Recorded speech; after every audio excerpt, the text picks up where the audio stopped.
कारोबारी दुनिया से। वजीर आजम मोहम्मद शहबाज शरीफ के एक दिन में दो बड़े ऐलान।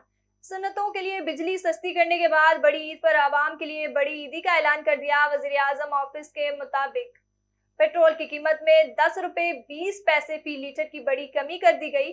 डीजल की कीमत में 2 रुपए 33 पैसे फी लीटर की कमी की गई।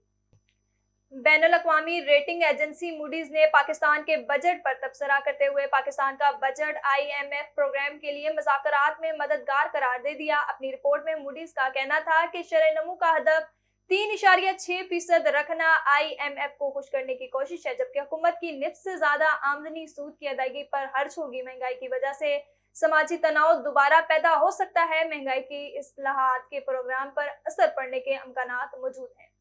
मुल्क में सोने की कीमत में मजीद इजाफा हो गया। सराफा एसोसिएशन के मुताबिक फी तोला सोने की कीमत 800 रुपए इजाफे से 2,41,500 रुपए हो गई, जबकि 10 ग्राम सोने की कीमत 686 रुपए इजाफे से 2,07,047 रुपए हो गई। दूसरी जानिब आलमी मार्केट में सोना $8 महंगा होकर $2,303 फी ऑनस है।